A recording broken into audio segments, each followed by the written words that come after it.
Baik, selamat malam Bapak Ibu semuanya dimanapun Anda berada. Saya harap semuanya dalam keadaan baik-baik dan dalam keadaan sehat. Salam sehat di musim pandemi sekarang. Kita harus menjaga imunitas tubuh dan menjaga pola makan supaya boleh hidup sehat dan melakukan setiap tugas dan tanggung jawab kita dengan baik. Baik, dan sesuai dengan judul video yang saya buat, bagaimana pandangan universalisme tentang soteriologi, saya akan bahas pada malam hari ini. Intinya bahwa sebelum masuk ke sini, kita sebagai orang yang memiliki satu pandangan tentang sesuatu hal, boleh mengquote ajaran orang dengan tidak menfitnahnya. Misalnya saya boleh tidak suka dengan ajaran universalisme yang saya akan tampilkan pada malam hari ini, tetapi bukan berarti saya boleh memfitnah ajaran mereka dan mengutip beberapa literatur atau buku-buku yang berhubungan dengan universalisme yang sebenarnya bukan pandangan universalisme. Jadi malam hari ini saya akan quote pandangan universalisme tentang soteriologi tanpa memfitnah mereka. Ya, sebelumnya saya akan share screen dulu.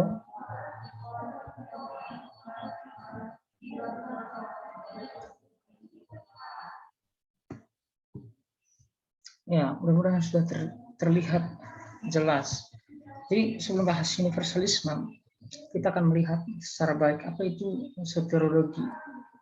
Secara ringkas saja. Jadi soteriologi menurut paham universalisme ini yang menjadi pembahasan kita. Tapi secara ringkas, secara umum bahwa soteriologi adalah sebuah doktrin atau pengajaran tentang keselamatan yang dilakukan oleh Allah di dalam dan melalui Yesus Kristus. Kristus menjadi pengantara antara Allah dengan manusia. Sebenarnya rencana Allah dalam mengutus pribadi keduanya sebagai penebus dosa sudah direncanakan Allah, diplanningkan Allah, dibuat Allah sebelum dunia dijadikan dalam 1 Petrus 1 ayat 20-21. Jadi ini pandangan soteriologi secara umum. Tapi kita melihat apa menurut universalisme, bagaimana paham universalisme tentang soteriologi. Ya, universal berarti umum, mencakup keseluruhan. Jadi bagi penganut universalisme, bahwa Allah akan mengembalikan semua orang kepada hubungan dengan Dia yang pada mulanya telah direncanakan olehnya. Semua orang akan mengalami keselamatan karena Allah adalah kasih, maka keselamatan akan diterima baik. Meyakini bahwa perlu untuk menerima Kristus secara pribadi agar diselamatkan, dan bahwa hal itu yang akan terjadi dan akan dilakukan oleh semua orang. Jadi dalam pandangan mereka ini bahwa Allah itu kan kasih. Jadi semua orang akan mengalami keselamatan, siapapun, baik orang percaya, baik yang tidak percaya, mereka akan mendapatkan keselamatan itu. Jadi meyakini bahwa perlu untuk menerima Kristus secara pribadi untuk diselamatkan. Jadi mereka mengatakan perlu menerima Kristus untuk diselamatkan, tetapi itu akan dilakukan oleh semua orang. Tapi kalau kita melihat fakta dalam kehidupan sekarang, banyak ternyata orang yang sudah meninggal terlebih dahulu, ataupun yang sampai sekarang yang tidak percaya Kristus. Tapi bagi paham universalisme, suatu saat mereka akan menerima Kristus, entah dengan cara bagaimana. Beberapa teori pengajaran yang penting dari paham universalisme. 1. Perubahan universal. Artinya semua manusia akan diselamatkan melalui jalur yang sudah ditentukan oleh Alkitab, yaitu pertobatan dan percaya.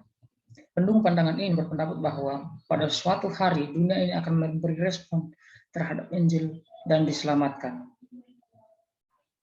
Jadi ini pandangan pertama, perubahan secara universal menyeluruh kepada semua orang.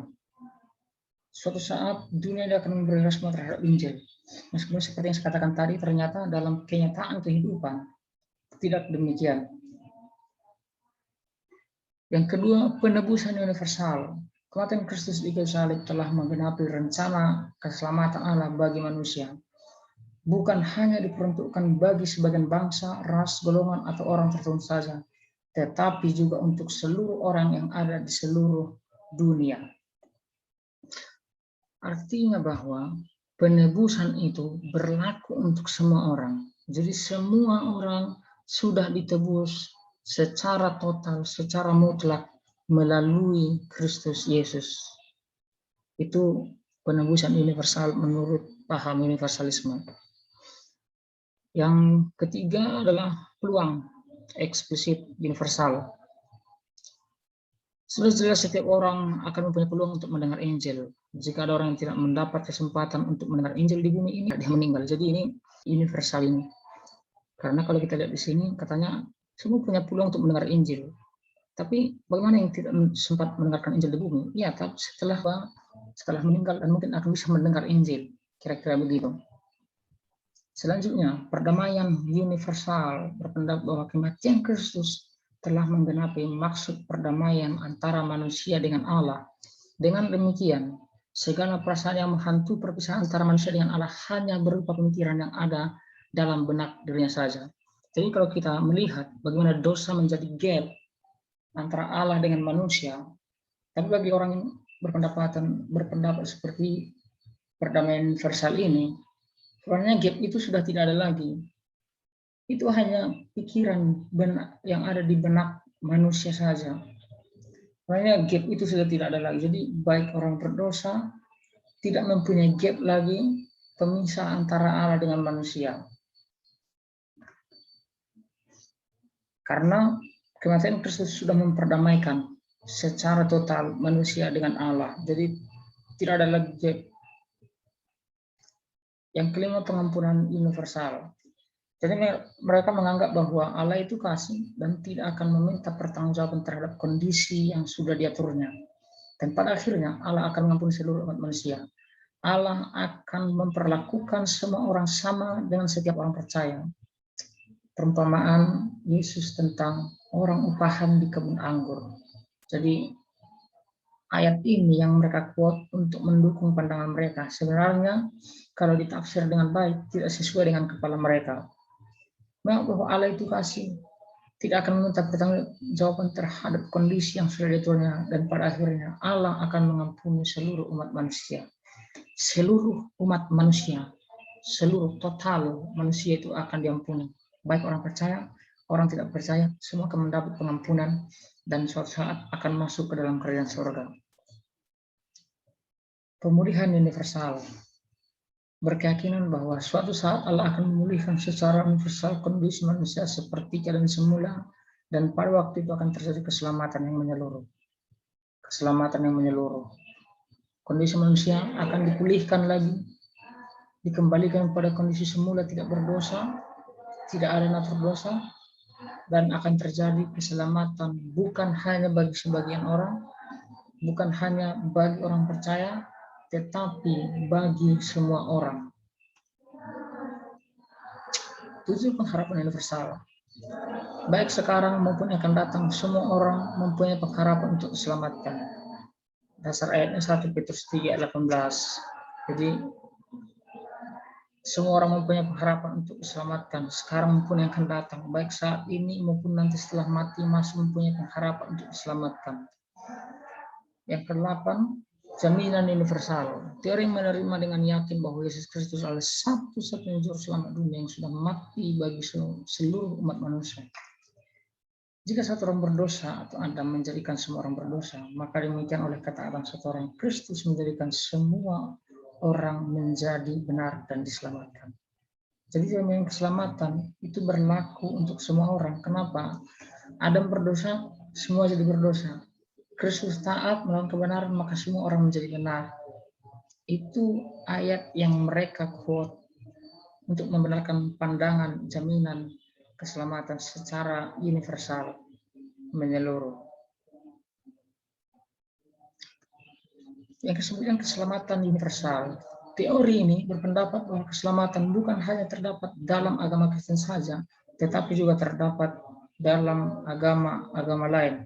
Agama-agama di dunia ini pada dasarnya adalah sama. Jadi tidak ada gunanya kamu agama apapun, mau berkeyakinan apapun, tidak ada gunanya. Karena keselamatan itu bersifat universal, menyeluruh untuk semua orang.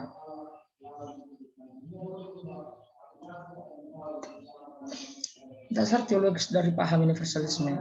Jadi universalisme ini mengutip beberapa ayat Alkitab untuk membenarkan pandangan mereka.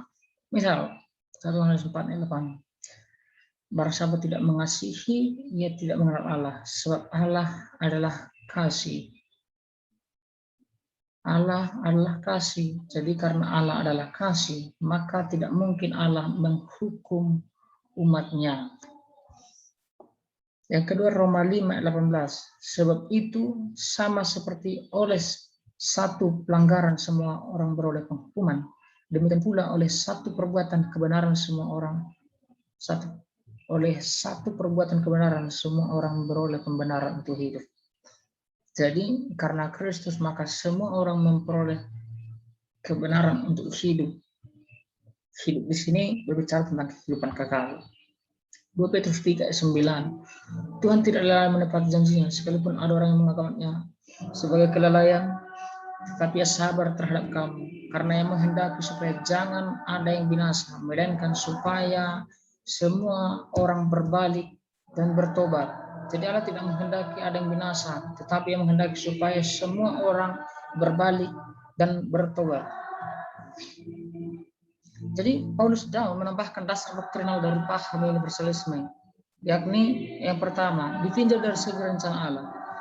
Allah kan sejak semula ingin manusia semua selamat. Dalam Roma 5, 17, 18, Yohanes 12, 13, Efesus 1, 10, Filipi 2, 9-11. Jadi karena Allah ingin manusia selamat, maka Allah tidak mungkin mengizinkan manusia untuk masuk ke dalam neraka. Itu dari segi rencana. Dua, ditinjau dari segi kasih. Allah itu kasih dan sudah tentu tidak akan tega melihat manusia disiksa dalam api neraka. Yohanes 3:16, 1 Yohanes 4:8. Ditinjau dari segi kehendak Allah, keselamatan untuk seluruh umat manusia adalah kehendak Allah. 1 Timotius 2:4, 2 Petrus 3:9. Itu kehendak Allah, ditinjau dari segi kehendak Allah. Jadi tidak mungkin Allah mengizinkan manusia masuk ke dalam neraka. Ditinjau dari segi pendirian Allah. Tekad dan pendirian Allah adalah untuk menyelamatkan umat manusia. 2 Korintus 5:11, Titus 2:11, Ibrani 2:9, 1 Yohanes 2:2. Ditinjau dari segi karya salib, Yesus Kristus telah merampungkan penebusan bagi manusia di atas kayu salib. Jika karya salib sudah sempurna, maka tidak ada yang dapat menghalangi manusia masuk ke dalam kerajaan sorga. Jadi karya salib itu sempurna. Kalau sempurna, artinya tidak ada lagi yang menjadi menghalangi manusia datang kepada Allah bersama-sama dengan Allah di sorga. Dengan dasar bahwa Allah adalah kasih adanya, paham ini pun berusaha menyediakan eksistensi neraka dengan segala konsekuensi yang menakutkan dari dosa. Jadi kalau kita melihat tadi secara baik, paham universal tidak memiliki keyakinan akan ada orang masuk ke neraka, maka sebenarnya secara tidak langsung mereka menyediakan eksistensi neraka. Neraka itu enggak ada dan konsekuensi dari segala dosa yang menakutkan. Karena kita berkata bahwa upah dosa adalah maut, kematian. Itu seolah-olah tidak ada konsekuensi itu. Karena apa? Neraka aja tidak ada. Tapi ada sebagian penganut paham universalisme yang percaya akan eksistensi neraka.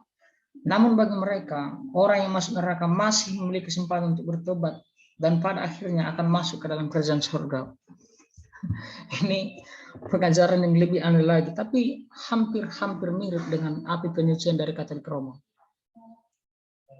Suatu saat, kalau saat ini belum percaya, itu akan masuk ke dalam neraka. Di neraka itu nanti akan terjadi penyucian, lalu karena siksaan yang begitu berat, mereka bertobat lagi dan kembali kepada Allah. Dan sebenarnya kalau Anda lihat di Alkitab, pengajaran ini tidak ada, sama sekali nggak ada.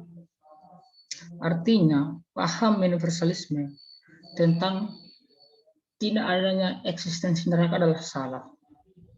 Dan akan adanya nanti orang bertobat setelah disiksa di dalam api neraka, itu pun paham yang salah karena tidak didukung sedikit pun dari ayat-ayat Alkitab. Jadi sebenarnya pandangan universalisme merupakan pandangan yang salah dan tidak sedikit mendapatkan dukungan dari Alkitab sekalipun mereka mengutip banyak ayat. Ayat mereka tafsirkan, yang mereka kutip adalah ayat yang mereka tafsirkan secara salah. Contoh ya, dalam 2 Petrus 3 ayat 9, yang mereka copot, yang mereka kata, ia menghendaki supaya jangan ada yang binasa, tetapi tidak melihat kelanjutan ayat tersebut, karena dalam ayat 14 dikatakan, kamu harus berusaha supaya kamu kedapatan tak bercacat dan tak bernoda di hadapannya. Artinya bahwa Allah menghendaki supaya jangan ada yang binasa. Tapi di ayat 14, kamu harus berusaha supaya kamu kedapatan tak bercacat dan tak bernoda di hadapannya. Jadi siapa yang tak bercacat, tak bernoda di hadapannya? Mereka yang percaya kepada Kristus. Artinya ada orang yang bercacat, ada orang yang bernoda di hadapannya. Sehingga orang ini tidak akan mendapat kesempatan untuk bersama-sama dengan Allah di surga. Contoh mereka bilang Allah itu kasih. Yohanes 3:16. Benar, Yohanes 3:16, miniatur of the gospel menurut Martin Luther. Karena begitu besar kasih Allah akan dunia ini sehingga ia telah mengaruniakan anaknya tunggal supaya siapa sebenarnya yang selamat? Setiap orang yang percaya. Artinya ada dua golongan. Pertama orang yang percaya, kedua orang yang tidak percaya. Jadi Yohanes 3:16, kasih Allah kepada dunia, ia menghendaki supaya setiap orang yang percaya diselamatkan. Artinya ada dua golongan. Dengan mengutamakan setiap orang yang percaya memperoleh kehidupan yang kekal. Bukan semua orang memperoleh kehidupan, tapi setiap orang percaya. Jadi hanya orang percaya yang mendapat kehidupan kekal bersama dengan Allah di surga. Jadi ada banyak ayat yang menentang paham universalisme ini. Terlalu banyak ayat. Matius 7 ayat 13-14. Itu ada dua pintu yang besar, ada dua jalan yang sesak. Itu berbicara tentang begitu sulitnya orang masuk dalam kerajaan Allah, ada jalan yang lebar menuju kebinasaan. Jadi itu yang sedang dihadapi oleh orang-orang zaman ini. Kemana kita akan pergi? Pintu yang sesak atau pintu yang lebar? Artinya ada kemungkinan kedua-duanya akan terisi. Entah mana yang lebih banyak, itu adalah kehendak ketetapan Tuhan. Tetapi artinya bahwa pintu untuk neraka dan untuk surga terbuka. Dan dua-duanya ini akan diisi. Matius 7, 21, 23 ini berbicara bukan setiap orang berseru kepada aku Tuhan, Tuhan akan masuk ke dalam kerajaan surga, melainkan dia yang melakukan kehendak Bapa di surga, dan seterusnya. Jadi bukan semua orang yang berseru masuk ke dalam surga. Artinya bahwa ada orang yang tidak akan masuk ke dalam kerajaan surga. Nanti saudara bisa lihat sendiri Matius 8, 11, 12, Matius 10, 28, Matius 11, 13, 37, 42, Yohanes 3, 17, 18, Yohanes 20, 11, sampai 15. Itu semua akan mengcounter paham dari universalisme. Jadi kesimpulan yang kita dapat bahwa Alkitab mengajarkan bahwa banyak manusia ternyata akan binasa tanpa dapat ditebus lagi. Oleh sebab itu, keselamatan itu bersifat mutlak hanya untuk orang-orang pilihan atau orang-orang percaya yang sudah ditentukan Allah untuk diselamatkan. Jadi pesannya neraka itu ada, maka untuk itu berilah dirimu kepada Kristus, karena hanya Dia yang sanggup menolongmu dari belenggu dosa dan tipu muslihat iblis.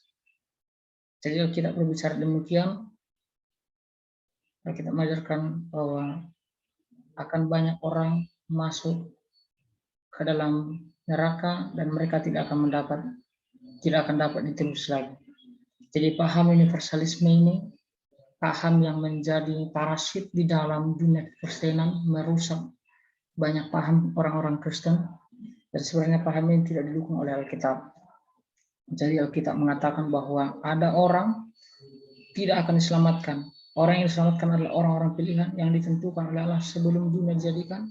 Yang ditentukan Allah untuk diselamatkan adalah orang-orang percaya. Dan semua itu sudah ditentukan oleh Allah. Jadi menganut paham universalisme sama halnya kita menyadarkan eksistensi neraka. Padahal Alkitab mencatat begitu banyak ayat tentang keberadaan dari neraka. Jadi bagi teman-teman sekalian, mari belajar bersama, mengikuti ajaran yang sehat, supaya kita boleh diberkati oleh Tuhan dan berdiri di dalam satu pandangan, berdiri di dalam satu pemahaman yang kuat, bagaimana kita melihat karya penebusan Allah, karya keselamatan yang dikerjakan oleh Allah, itu bagi kita orang-orang percaya. Di luar Kristus tidak ada keselamatan. Jadi mereka yang tidak percaya Kristus sampai kapanpun, mereka tidak akan memperoleh keselamatan. Jadi kita yang sudah ditebus dengan darah yang mahal di kayu salib, kitalah yang memperoleh keselamatan itu. Karena itu adalah janji Allah kepada kita. Karena setiap orang yang percaya kepada Kristus akan diselamatkan. Jadi mungkin itu yang bisa saya sampaikan. Sampai bertemu di lain kesempatan. God bless you. Tuhan Yesus yang memberkati saudara-saudara sekalian. Sekali lagi saya sampaikan terima kasih. Tuhan Yesus memberkati.